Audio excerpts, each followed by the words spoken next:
Hello. How are y'all? Good. I'm just a tad bit nervous, but it's okay. Because today I'm talking about one of my favorite topics, which is my daughter. So, my name is Stephanie Wallace, and today I'm going to be sharing from my heart about what I have learned since becoming the mother to Lakeland. What you hear today is from my own experience, the professionals that I've interacted with and learned from, and a whole lot of online research and podcasts. I am just a mama that wants to help my child succeed and to reach her highest God-given potential. My areas of personal study and research deal mostly with global developmental delay, speech delay, sensory processing disorder, and autism spectrum disorder. A lot of kids with challenges and special needs struggle with sensory processing issues, but that does not mean that they are on the autism spectrum. However, all individuals with autism do struggle with sensory processing in some form or fashion. First, I'd like to begin by talking about curiosity. You always hear that curiosity killed the cat, but I am confident that being curious can lead to answers in many of the challenging areas of life. Life is hard and confusing, and I don't know about y'all, but my life has been anything but typical or normal. Maybe it's the way God wired me, but I want to know why a situation is the way it is. How can it improve? How can I improve? How can it become better, or how can I become better? What can I learn, and what can I do, or what needs to be done differently? No matter what the challenge you're facing today is, whether it's physical, mental and emotional, or spiritual, I think that I can do better and be better. I often pray that the Lord would guide my steps, my reading, my research, that he would lead me to the right doctor, the right professional, and I can look back time and time again, and he has done just that. So I encourage you, don't just lay down and quit or think it's always been this way. They've always acted this way. Nothing will change. Get curious. Ask why. What can be done to help? Ask God to help you. My dad has always teased me about being nosy, so I guess the Lord, with his sense of humor, gave me a mysterious little puzzle piece to try to figure out when he gave me Lakeland Kate 7 years ago. My journey to motherhood in Lakeland actually started about 17 years ago. From the time I began to try to have a child until I had her in my arms was 10 years. Lakeland was and still is a miracle. I longed for and prayed for a child, and I don't take being a mother lightly. There were many years of medicines, 2 miscarriages, specialists, procedures, medically induced menopause, 1 failed in vitro cycle, more menopause, and then finally a viable pregnancy through a second in vitro cycle. I had lots of ultrasounds, injections, and medicine to make sure that this pregnancy would progress successfully. Everything was going nicely. And at 12 weeks, my fertility specialist turned me over to my regular OB/GYN as my pregnancy was no longer a high risk. At 20 weeks, we realized that I had placenta previa. Into the high-risk category, I returned.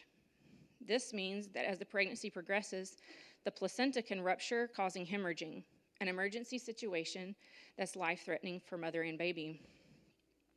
At 34 weeks pregnant, my placenta did rupture, and I had an emergency C-section at a small hospital. I woke up to Lakeland and an incubator beside me, and a transport team ready to take her across town to the large hospital that had a NICU. I was able to touch her arm through the holes in the incubator before they whisked her away. Lakeland spent 16 days in the NICU for her lungs to mature so that she could be able to breathe on her own. When Lakeland was 6 months old, she began to fall behind on the average milestones. We began evaluations at 7 months, and it's been a long journey. It would take too long to go into all the details. At 17 months, an evaluating occupational therapist gently asked me about her sensory-seeking behaviors. That was a new phrase to me. I'd never heard of anything like that. Up until this point, I thought she was speech delayed and developmentally delayed.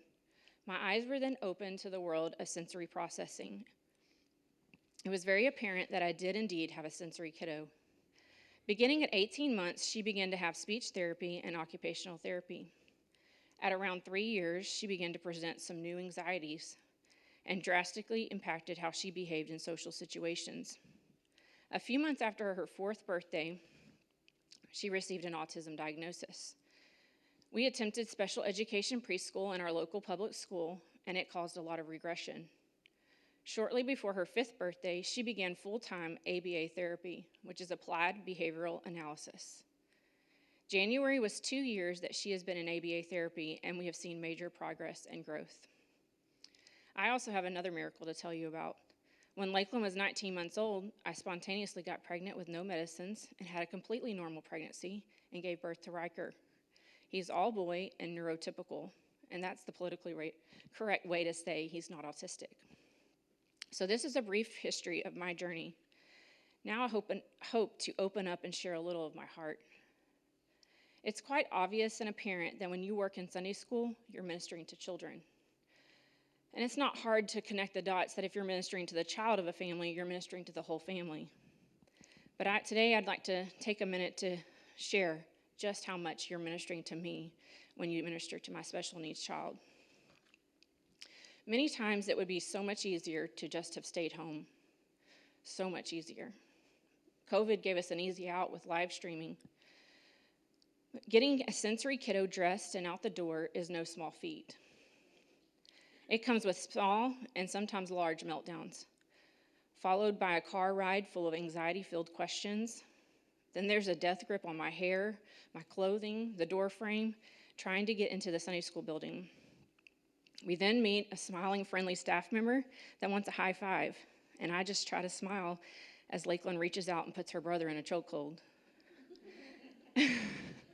We get through that, and then we get to the classroom door, where there's another instance of door frame grabbing, clothing pulling, and crocodile tears when she sees the teacher that she adores and has chattered about all week long.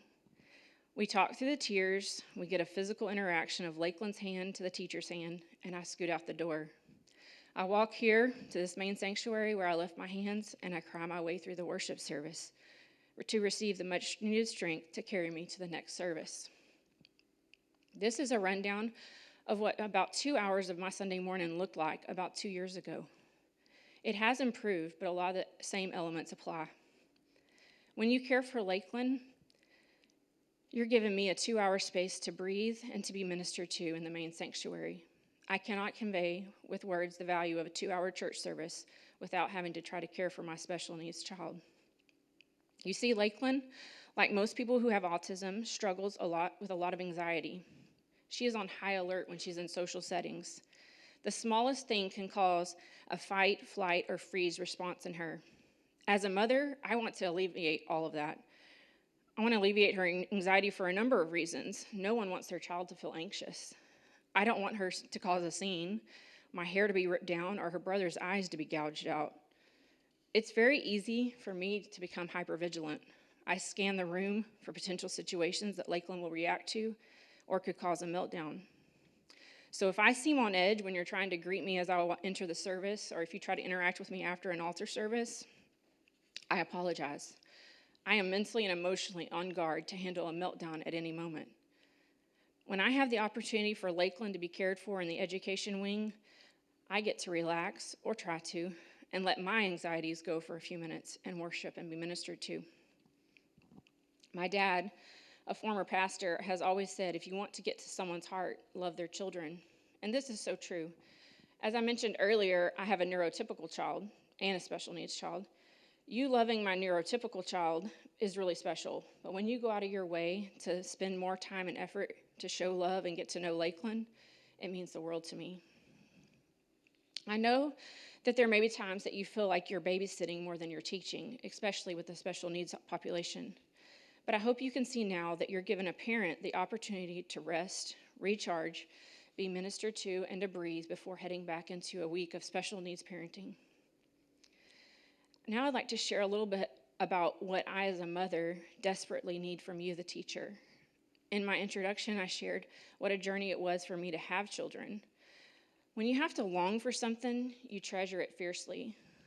And when you get it, You mix in special needs parenting where you have to fight to make sure your kids' needs are met, where they're understood by doctors and mental health professionals and educators. That's like a whole new meaning to the term mama bear. As worn out and as exhausted as I am, it can be extremely hard to trust you with the care of my child for a number of reasons. One is physical safety. Autism comes with elopement, which is running and escaping even the most watchful eyes and the best containment scenarios, and self-harming behaviors. I also worry about you a little bit. I don't want your hair to be ripped down or your eyes to be gouged out either. Then there's their mental health and emotional well-being. What most people don't realize about autism and spectrum individuals is they desperately want to pass. That's a term you'll hear, pass. They want to look normal. They want to look neurotypical. They want to behave just like the other kids in their class. It's all they can do to hold it together for a social event or a Sunday school service or a day at school. When they get home to their person of safety, they let their hair down, and all those bottled up frustrations and emotions come out. It can cause GI upset and sleep issues for days. Sometimes the struggle to get to church is only half the battle, because I also know what I'm going to face when I get home and throughout the following week. A change in Sunday school classroom, or a teacher, a new service with lights and special effects, it might not be processed for several days. So you may go home to a normal day, but it's 2 days later and you're like, what's going on? What's off today? And it's something that happened several days ago. This past summer, the thought of taking Lakeland to nightly VBS services had me in tears, just the thought of what it might be. It was more fear on my behalf. In my case, I found probably 95-98% of the time, Lakeland does great once I leave. She will latch on to one teacher or helper and stay with them the remainder of the time. And I know this is the case for lots of children, but making the parents realize, once you leave, they're going to be okay. And that's sometimes a challenge, to make the parents realize that. Some things that help me feel safe about leaving my child with you is knowing that if there is a real need or a situation arises, you'll text me, call me, send an usher over, something to get my attention. So if I'm not sitting here worrying the whole time, is she okay? If you let me know when there's something wrong, then I can relax when everything's fine. Give me realistic feedback about how class went, such as, the first 15 minutes she was on edge, but then a special worker came in and she attached to them and she did fine. If all I hear is sunshine and roses, I'm probably going to think you're not giving me the truth, and it makes me worry about what actually happened. Ask me questions about how to handle certain trouble spots, such as transitions, bathroom breaks, and snack time. Ask me about strategies that work at home or in her school environment. Do your own research and ask me and present me a possible scenario. It would be so nice to see that you care enough to problem solve. This next one is really a big one for me. If you really want to connect and minister to me and my family, if you really want to be in my circle, in my corner, I need you to be present with me in all that Lakeland is. I need you to see how beautiful and special she is, while also seeing her challenges. If all you see is how loving she can be and her extra special abilities, it feels that you can't see how she does require extra help, or that what I go through every day wasn't challenging. It feels dismissive, to be honest, as if the 2-hour struggle to get her here was nothing, and my exhaustion and mental fatigue is all in my head. But if all you see is her challenges, then that hurts, that you can't see that she's just a little human with needs and feelings. You can't see that she's a wonderful miracle that ministers in her own way each and every day to everyone she encounters. As challenging as she is, she's my child, and I love her fiercely. She's beautiful, intricate, difficult, and a hard puzzle piece that I feel extremely blessed that God chose me to be her mom. The things that Lakeland needs from you, it seems like she needs a lot, really. She needs a patient and calm individual that steps up, takes her hand, and says, let's have a great day. You can help me pass out the Sunday school books. She needs to feel wanted and important. She needs a job to do. She needs to feel and see the calm on your face and in your demeanor. She needs to know that she is safe with you. Safety to Lakeland looks like predictability and structure. A teacher that is confident and in control of the environment. She needs to know that no matter what is going to happen, you know what's going to happen today. So for Lakeland, that happens when you tell her, you're going to have a great day. I'm here with you. And you go through the schedule quickly. Or you show her a visual schedule of how the class is going to go. If Lakeland senses chaos or disorder, she will not feel safe and will go into fight, flight, or freeze behaviors. I would like to interject here. We can't make every class go the same way. So what she can latch onto is that she feels secure with you. And no matter what happens today, as long as she's with you, then she's safe. When she goes into fight, flight, or freeze and feels chaos, she can get aggressive toward you or another student. She may freeze up, cry, or cling to one teacher or helper. Flight or an elopement isn't one of Lakeland's normal behaviors, but it is for many. When you delve into the world of sensory processing, you will often hear the phrase, put on your sensory goggles. That simply means for you to stop and look at the environment or situation from the eyes of the kid or the individual that's struggling with sensory processing challenges. We would be here all day if we went into every sensory challenge, so I would like to mention some of the big ones. Sensory sensitivities are on a spectrum or a continuum from being very mild to very severe. And this is where it gets a little bit confusing, and I hope you can catch it, and I'll try to slow down. But kids can be either hypersensitive, which means they're oversensitive, or avoidant. So they're sensitive to clothes, or they push away from whatever that stimuli is. And then there's hyposensitive, which means they're undersensitive, and they seek more. So they want more action, they want more touch, they want more light, they want more of everything, which is mostly Lakeland. What is even more confusing is they can be hypersensitive in some areas and hyposensitive in other areas, all in the same child. Now you're beginning to see why the puzzle piece is often used for autism. Side note, I began to suffer with migraines about 5 years ago. When I'm in the middle of a migraine or recovering from migraine, I'm very sensitive to some of these very same things.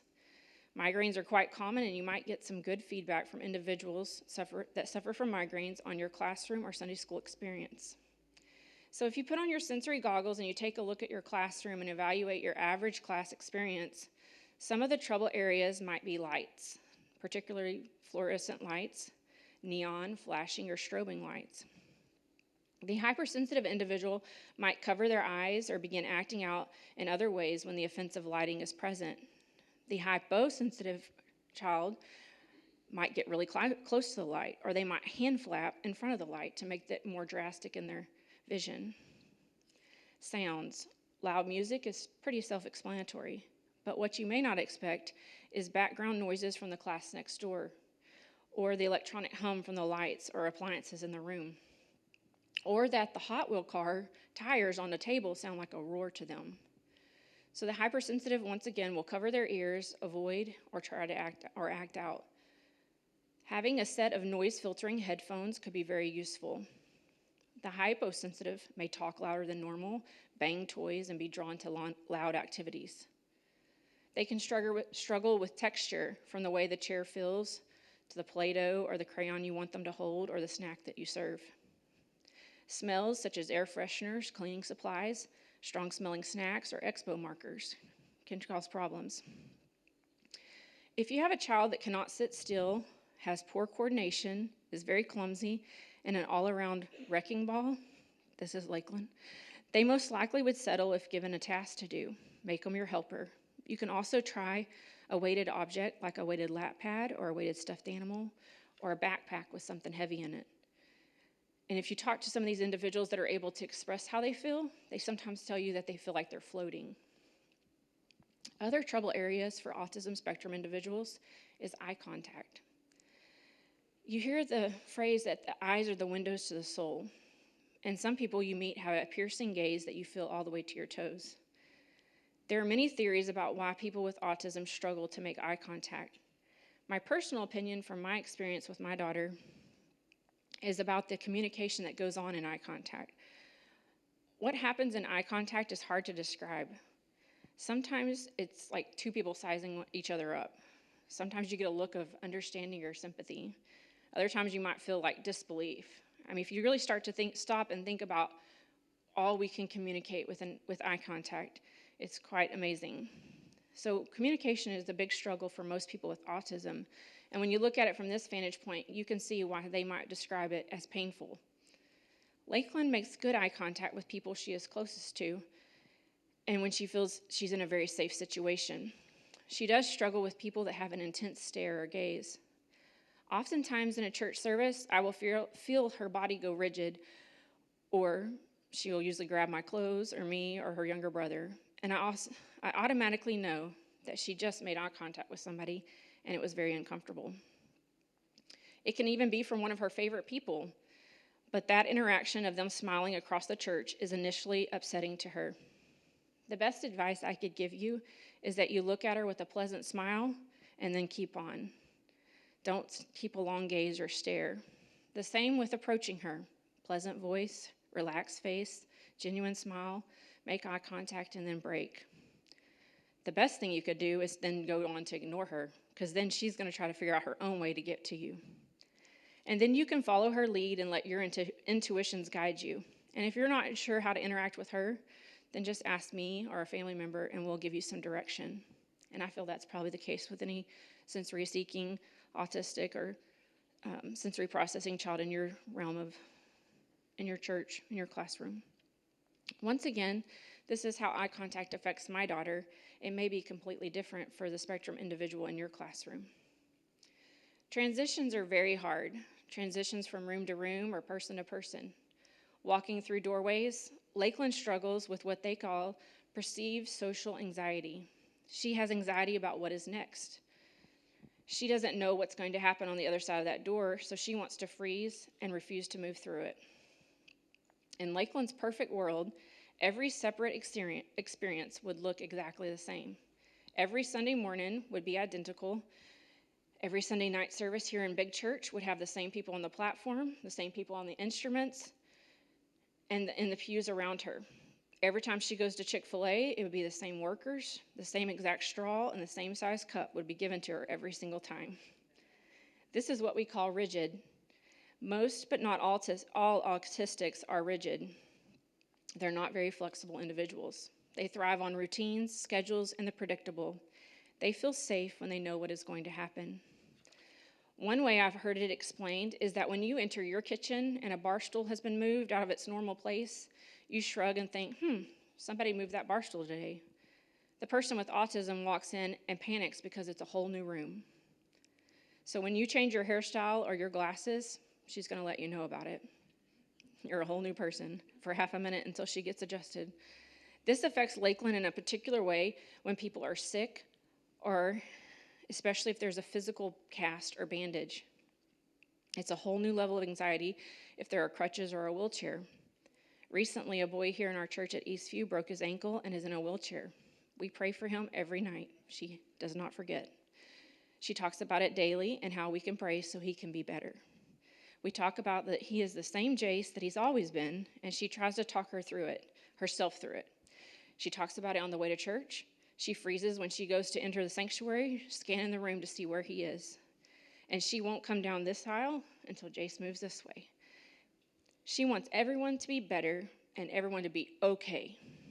When you research autism, you will see they have extreme empathy. They can have extreme empathy, and I believe this is the case for Lakeland. If you tell her you're sick, she will immediately start crying real tears and want you all better. I've mentioned the word safe a couple times now. It can mean different things to different people or in different situations. It means one thing on a baseball field and another thing in a bank, and something different when we talk about our hearts and emotions. The way you feel when you've gone all day and you walk into your bedroom, you drop your purse, you take off your shoes, you pull out your hairpins, or maybe you're having coffee with your most dependable friend that just gets you. Most of us have multiple places and people with whom we feel safe, where we can speak freely from our heart without the need to clarify or justify. We don't have to be on guard or worry about harm or hurt. We can just be ourselves. Our anxieties can be let down, and we don't have to be on edge. It's a very wonderful thing to feel safe. Something unexpected can happen when one feels safe, though. All the inner turmoil starts spilling out. I don't know what it is about my mom, but if I don't feel well physically or emotionally, and I hear her voice on the phone, or I sit down in her living room, my eyes start getting wet. I begin to cry, and she starts crying with me. When we are safe, we can let down our guards and share what we have been so desperately trying to hold together. This is true for children, too. Not just children that have sensory processing or autism spectrum disorder. They walk into your classroom, get a warm welcome, they feel the peace and safety of the Lord, and they no longer have to hold themselves together. We all want a child that sits appropriately and acts right, quiet at story time, doesn't make a mess at snack time. But the reality is our world is riddled with anxiety. Parents and homes, even Christian Pentecostal homes, have anxieties. I've had to learn and realize that when Lakeland comes home from a day at school or church and falls apart, it's because I'm safe and she knows I can handle her, even with her frustrations and dysregulated emotions. An infant cannot self-regulate. They're helpless to meet their own basic needs. When they need something, they get really upset quickly at you because you haven't met that need before they even knew they had a need. The beautiful thing happens, and in the psychology world, they call it attunement.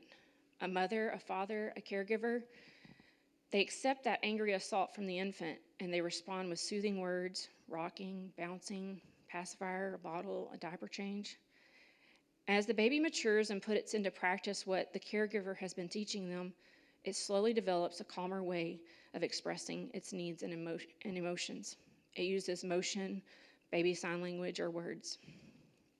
We don't respond the same way to a 2-year-old.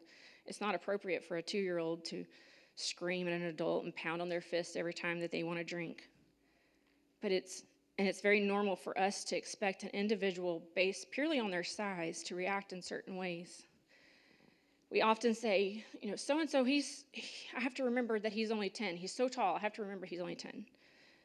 Because you take their physical size and you gauge how you expect them to act or their emotional regulation to be. So, and when you're dealing with a special needs child or an individual, their physical size is not always an accurate gauge for how they can manage their own emotional regulation. They may need you as a teacher to help them navigate those emotions. What help they need to regulate can look different in every individual, and it may depend a lot on what their primary caregivers give them or help them, and what they're used to.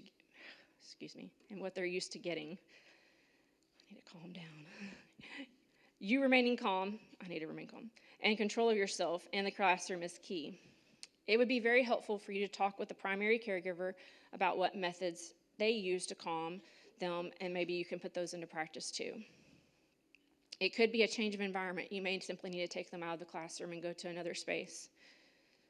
It may be a place for them to rock, whether you give them a rocking chair or just a bean bag or something that they can rock physically. Headphones or doing jumping jacks. It looks different for Lakeland today than it did 2 years ago. Today, you can tell her to take deep breaths. You can give her some calm and assuring words, hold her hand, and even give her some firm expectations if she's not in full meltdown. She needs to hear from the adult in charge that she can do whatever hard thing it is that she's resisting. She needs to feel structure and that you are in control of the entire situation, even though she feels out of control within herself. And that's a big one. So the feeling she feels better knowing, even though she's in complete chaos inside, that you are in control of this entire situation. You have her and you have the situation. I feel like I've given you a lot of information in the last 30 minutes or so. I hope I've opened your eyes to what sensory processing and autism is like from a mom's point of view. But there is a quote that says, if you've met one individual with autism, you've met one individual with autism. This is referring to how autism affects every single individual in a unique way. You may wonder, where do I start? The UPCI Ladies Ministries has developed a department called ABLE Ministries. That's spelled A-B-L-E. Their purpose is to assist the special needs and disabled populations within the church and community. They have partnered with the UPCI Sunday School Division to develop some resources to help teachers assess the needs of the students. They also have digital resources available to help you modify the curriculum God's Word for Life if you happen to use it, to make it more suitable for special needs children. ABLE Ministries also has an active Facebook page, and they have YouTube videos with helpful content. Another obvious place to start would be with the parent or caregiver. Sometimes this is not an option if the child comes on a church bus or attends with a family member, an extended family member. Another situation you may encounter with family when the Another situation you may encounter is when the family of the child seems oblivious that there's any special circumstances going on. Before I had Lakeland, I worked in early education and preschool. After having Lakeland, I was a stay-at-home mom, and I didn't see her alongside other children her age, so I was unaware of her sensory differences and challenges that she was exhibiting. It was when she was 17 months old, an occupational therapist let me know there was more going on than I was aware of. When she was 3, the nurse practitioner that worked alongside our pediatrician let me know that she could potentially have autism. I didn't fight what they had to say. I just was unaware and didn't recognize the signs in my own child. So parents may give you excuses for behaviors or blame life circumstances. Denial is a very real thing in many areas of life, and this is especially true with one's children. It's hard to hear that your child has an issue or that they might have a possible diagnosis. Diagnosis opens opportunities for so much more therapy and help for the child. The earlier the intervention, the more positive the outcomes for the child. But here in the world of Sunday school, a diagnosis won't change a whole lot. Patience, love, and persistence will go a long way. If you're observant, you will begin to figure out what motivates the special child in your class or care. When I moved to Eastview, Lakeland attended nursery class, even though she really was too old. It was the same class her brother was in. It also happened to be the same classroom she was in on Wednesday nights for the care then. So having that same routine and same classroom was helpful. And her teacher was Sister Frizzle, and she's back there. Sister Frizzle has the most gentle voice and spirit. She's so warm and loving, and Lakeland took to her almost immediately. A few months later, she came home, and in her simple and broken vocabulary, she told me part of the Bible lesson. And this brought tears to my eyes because up until this point, I didn't know how much she was even absorbing. Sensory kiddos and autistics feel deeply. They often struggle with how to voice their feelings. But when they get comfortable, feel safe, you will see their little hearts express emotions. Lakeland loves to pray. She sounds like a little intercessor. And one day, she has an Alexa in her room, and I had just children's music. You can just give them a broad term, and it'll start playing. All of a sudden, I hear Frozen, Let It Go. And she's in there, Lord, thank you, Jesus. Lord, thank you, Jesus. Over and over again. So when she gets comfortable, she worships. She does that in big church as well. And she prays for people at her school. She will lay hands on them and pray for them, for their headaches, for their knees, legs, whatever's going on. And I've had several expectant teachers at her school tell me she's laid hands on them and prayed for their babies. She takes inviting people to church very seriously. She will ask them daily if they're coming. Lakeland may not have eloquent communication skills, but that doesn't stop her from loving people and people from falling in love with her. Several times a month, she will form a special connection with someone at the grocery store, Chick-fil-A, or even the Polar Express train ride. And they usually can't figure out what is so different and special about her. But at the end of the encounter, I always tell them, Lakeland has autism, and she doesn't connect with everyone like that. There is something very special about you. And most of the time, I'm met with tears and always a really big smile. Never discount the power and the witness of a sensory or special needs child. Every night when I put Lakeland to bed, we pray, and we pray that the Lord puts his angels about her and everywhere she goes to keep her safe. And Thursday night, as I left the room, she said, the angels watch me? Jesus watch me? And I said, yes, you're one of Jesus's favorites. So that's all that I have to share. I don't know what time it is, 12:05.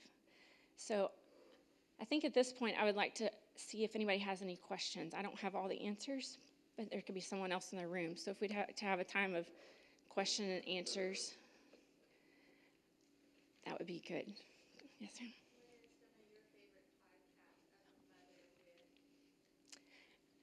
I have a list, and it's kind of hard to print out a list of hyperlinks, but so some of my favorite ones is, I I think maybe what we need to do is I can get email addresses from people that registered, and maybe I could share that, or maybe you can come forward and give me your email, because it's kind of hard for me to share that. But there are a lot of really good ones out there. Brain Harmony is a company that has, if you look up Brain Harmony, that's a good one. The Sensory Podcast Show is another one. Sometimes let me think here. The Star Institute, they're in Colorado. They have a lot of good information about sensory processing, and not just autism, but sensory processing as a whole. So, good question. And if you want to come to me, I can get your email or whatever, and I can share those links, because I have more. It's just hard for me to remember off the cuff. Anything else? Anyone else? It's so different. Oh, go ahead, Vicki. Okay, perfect. You know, one thing I didn't talk about is like nonverbal. There's a lot of autistics that are nonverbal. So they may come to you with an iPad. They may have a device that helps them to talk. I fully believe in what Sister Vicki said about no devices, and Lakeland doesn't use devices. But for some kids, especially if they have challenges with communicating and with distractions or with music and stuff, sometimes if they have an iPad and they can focus on that, then that helps them to be calm. The unpredictable, them being rigid, the unpredictable is so hard for them. So when they have their special little show or their special game that they play, it's very predictable. They know exactly what's going to happen there, so they focus there, and that helps them to calm their anxieties. So that method works for some people, and that's the route that some parents choose to go with their children. Yes, ma'am?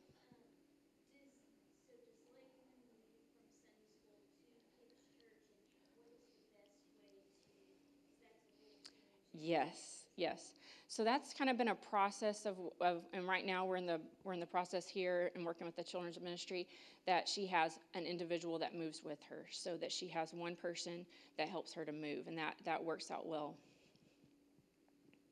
That I would say that's probably depending on your size church and the resources you have available, if you have a big enough church with enough classrooms and enough staff, you might have a room that's all the sensory kiddos go and have their type of Sunday school there, possibly. For Lakeland and where she is, I think that would cause her more distress. She does better if she has an individual that can be her one-on-one and move with her. And that's what she's used to every day at her school as well. Yes, ma'am. You talked about the fight and the flight. Is there some kind of warning that you might can be aware of that they may be fixing to meltdown and that happen? It can come on very suddenly in my experience. I can feel it, and a lot of it's intuition, and that's another thing that's difficult with Sunday school, is you only have them for a couple hours once a week, and so, but you get one person that gets to know the individual, you'll learn to sense that, and it's difficult, and you can't always know when that's going to come on, because they may be masking it or holding it together for so long, and then just something tips the iceberg, and then they really change into one of those states that's hard. So figuring out what, if you have tools in your toolbox of how to calm them immediately, that's going to help.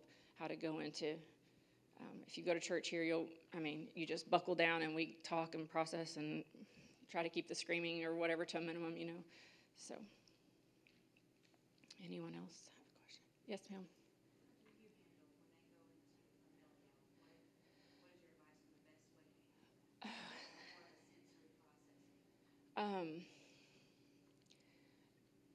It's really hard to answer that, because it all depends on the age of the kid and where they're at. A calm voice, you being in control, is the biggest thing. Getting them to a calm place, if that means you have to remove them from the situation. One thing that's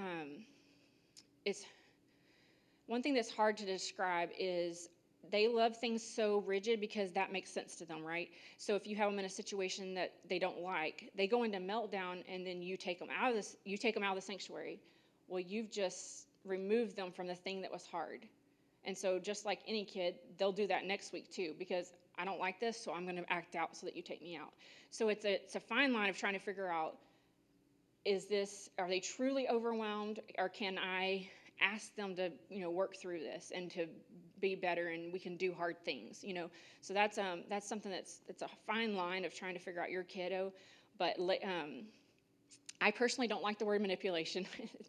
I just don't like it. But they're extreme manipulators. Lakeland is, because she wants to feel safe here. She wants it to go just like she wants it to go, and it's a life or death thing to her. She's going to go into fight. I mean, in their nervous system, at their core, this is so big, and so this means the world to me. So I will go to great lengths to make sure that I get this place back to where I want it to be, or I'm in control of the situation. She wants to be in control, so that's why you have to be very.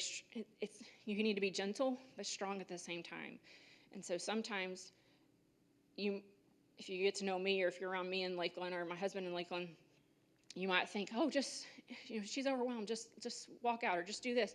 But you're caving to her, and she's going to be a bigger fight the next time. So sometimes you have to stand your ground. And that's you'll hear the common term, like, is it sensory or is it behavior? And I struggle with that daily, even after all these years of dealing with Lakeland, like trying to figure out, is she truly overwhelmed? Is this really asking too much of her?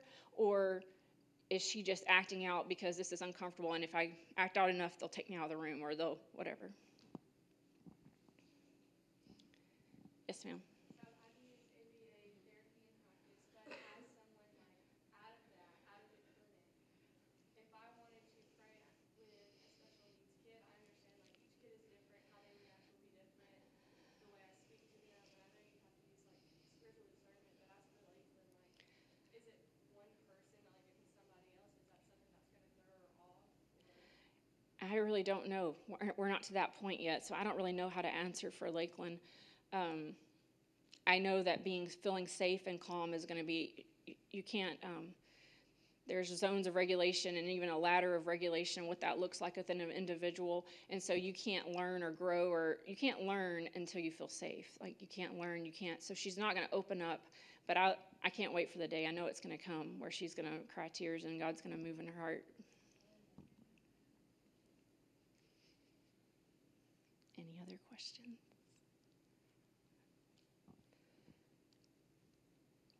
Yes, ma'am. So I know that when you've got, especially, let's say you have several that have issues, and you have some times where most of the time you're doing structured things, but then let's say you have a Christmas party or, something like that. What would be the best way of setting them up for success because they don't do well with that unstructured?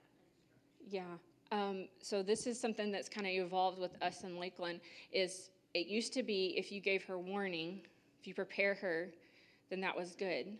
But she has quite high anxiety, and so not every individual is like her. Now, if I give her too much advance warning, that gives her days to have anxiety, and it gets worse. And so it's really kind of have to fill out the need of your kiddo. But usually, I would say a visual schedule is really helpful. So if you just can tell them what's happening, you have a picture schedule or words on the board or whatever, and that's a big area that helps a lot of people, is that you go through that visual schedule. Today is different. We're going to be good. We're going to be safe. Just use some of your same words. We're all here together, but it's going to look different today, and this is what it's going to look like. Thankfully, I've got to the place. Lakeland will talk about it as long as you want to talk about it, and I'll get to the place where I'm like, we're all done. And she said, okay. So she knows.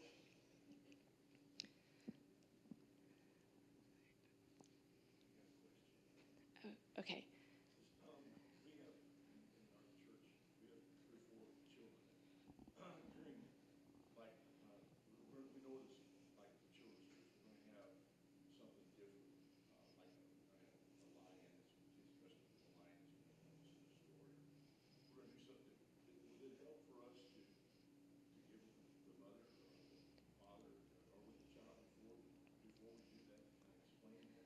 Yeah, and it's very possible. It's very possible, and I would, and that's the thing, is some parents are really in tune to what's going on with their child, and sometimes you feel like maybe you know more than they do. They seem oblivious. So I would try that or have that conversation. It would always, I think, as a parent, it's always helpful to know what's coming up. And I might say, you know what, it is what it is. She's going to have a little bit of a panic moment, but then she'll get over it and she'll be fine. But thank you for letting me know, so that when she gets home, we know how to talk about it. So I think it's always good to give the parents advance warning, and then they can give you some guidance on how you should approach it with the child, or maybe they want to approach it with the child. Sometimes with Lakeland, if I know we're having a kids event, like a Fall Fest or something like that, if I tell her there's gonna be a bounce house, there's gonna be a petting zoo, but if one of those things isn't there that I told her about, I mean, so she's got in her mind what that's gonna look like. Another thing I started to mention is, I don't know what number of the time, it's getting better, but it used to be probably 3/4 of the time when I set a plate of food in front of her, she's gonna initially, flare is what I call it, or flash. And I mean, because it didn't matter if I told her we're gonna have mac and cheese tonight, or we're gonna have this tonight. It didn't look exactly like what she thought that mac and cheese was gonna look like, and so she resists it. So it's gotten better, but so they're, with her, she's so rigid, so whatever you tell her, or whatever she has in her mind, if she loves somebody, like she has a teacher that she loves, she thinks she may talk about it through the week, and the more she talks about it through the week, and the more she looks forward to it, when she actually meets them or sees them, she reacts. Sometimes I wonder if she doesn't expect them to have the same clothes on that they had last week. I mean, you just really can't figure out exactly what it is. But she does tend to get over it. With her, it's making a physical contact. So if I can get her hand into their hand, then she kind of melts. You'll feel her kind of relax. Somebody else had their hand up a second ago.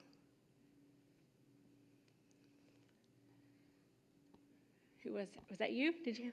Go ahead. It's my favorite topic. Okay, me too. I was curious how her Sunday school is adapting, because we're seeing it quite a lot more. Students coming in that are autistic, that are, have those sensory Mm-hmm. processing disorders.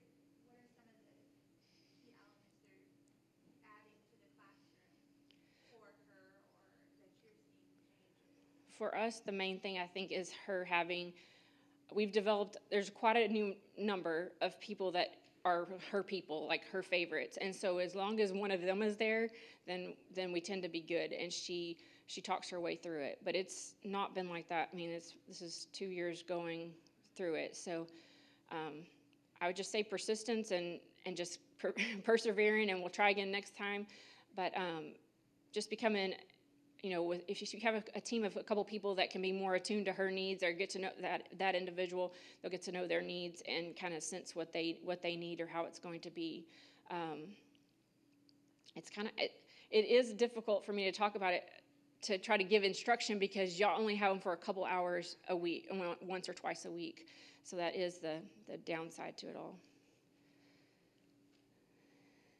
Anyone else? I don't know what time it is. 10 more minutes, but we can go to lunch early maybe.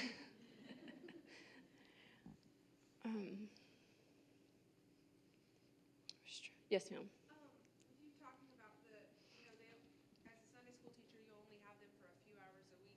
Do you feel like maybe if the Sunday school teacher was able to have time outside of Sunday school, allowing time to get to know that kid, spending time around them, that it would benefit the family and the child? I would say probably no, because she sees you in just that aspect usually. So in fact, it can sometimes throw her for a loop when she sees you. I don't know if you've ever worked in a preschool setting and you see them at Walmart and it like freaks them out. They're like, you're supposed to be at school. You're at school all the time. So that's kind of how, even more drastic with Lakeland. And slowly throughout church, seeing, there's a lady here named Mamie. Lakeland loves Mamie. And so Mamie's the one that looks at her across the church during church, Sunday night church, and she freaks out. But after church, she wants to get to Mamie, but she doesn't know how. And so, and then Mamie sometimes watches her at nursery. Used to watch her in nursery. So she slowly gets to where she can, loves that same person no matter where they're at. But somebody that doesn't have as much anxiety, spending time with them and kind of you might get a better grasp on how they operate. There's some kids that, Lakeland does do eye contact. She does love interacting with people. She's very social, actually. So, but we have another autistic little boy in our church here, and he seems to kind of be a little bit indifferent to it, is what I would say. He's got his things lined up, his toys lined up. He's kind of in his own little world more. So if you got to know his family a little bit better, you might know, what things he likes to do or what would calm him. That was another thing I was going to mention is motivators. So, most children are motivated by, if y'all are good, you get a treat, or you get candy, or we'll have a party, or the threat of getting in trouble. Those kind of things motivate most people, most children. And that's what ABA therapy does, is they have to figure out what the motivators are, because you would be surprised with an autistic individual, it's not at all what you think. So like in Lakeland's typical day, she has goals that she's working on. So and we got one of the teachers from her school is here, but she works like 15 minutes and then gets a 2-minute reward. And they call them, sometimes it's like a token system or whatever. And so sometimes she works on her task that she's slotted to do for 15 minutes, and she cashes in to be the teacher, or she cashes in to read a book, or she cashes in to go to Miss Danielle's office and talk to her. It's unbelievable, and it changes. That's the thing that's so strange. So they're not usually motivated by what you would think. And that's how you have to find out things that they're really motivated by, and that's how you can get them to tolerate behaviors that they don't, situations they don't really like. Anything else? Anyone else?